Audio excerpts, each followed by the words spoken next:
You are one of the conservative hawks on the Hill. You probably held your nose voting for that continuing resolution.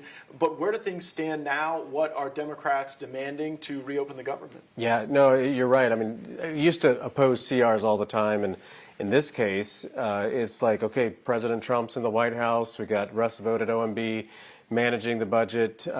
We're not increasing spending. So I'm willing to go this time. But I think the Democrats have walked themselves in a really weird spot. I mean, the fact that they're doubling down and defending illegals and they want health care benefits for illegals in this country just does not connect with my constituents for sure. And I don't know how it connects with the majority of Americans. I still think it's a political shutdown to protect Chuck Schumer from AOC in a primary potentially in New York. I think their reasons just don't make sense to the American people, and I think they're in a tough spot. President Trump said today that he wanted to see our troops taken care of. He seemed very favorable to the notion of single subject bills geared at the features of government that almost any American would agree have to exist, our military, our Coast Guard, Border Patrol.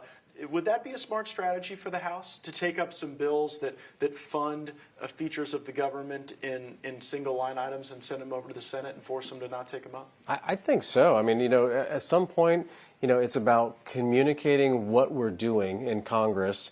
And, when you start talking about the cloture vote in the Senate, which I think is the real problem here, I think that, budget bills should not be able to be held up on a cloture vote. The majority party should be able to pass a budget, run the government, and you know what? If the American people don't like it, they're going to vote them out of office, switch parties if they don't like it. So that's my opinion, that's the hang-up. But having these single, issue bills, which we've always fought for. I mean, one of the big fights we had back in the day with John Boehner and other speakers is keeping, single issue bills on the floor rather than these big Christmas trees that, they would shove in our face and we'd had to vote for them or, up or down. And we voted against a lot of them because of that. So single issue, I think, is explaining to the American people exactly what we're doing. You voted for a continuing resolution that brought government funding into November. It didn't kick this for a long period of time.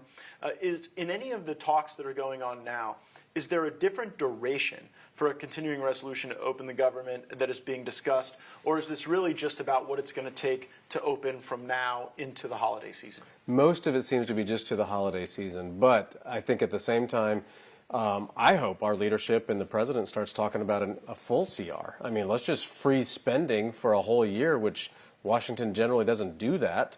And if we're not going to increase the traditional 2, 3, 4% in spending, I'd be fine with that. At least we freeze spending. How sad is that? But what we would hope for was just to hold things at the Joe Biden spending levels, and we have control of the legislative branch. But if that were to happen, Congressman, here's what I worry about. We're hearing from Capitol Hill that there may be negotiations about some things that Republicans would want to see as guardrails on these Obamacare subsidies, but then still not rug pulling people. By the way, with a cliff the Democrats set up when they wrote Obamacare. Exactly. Yeah.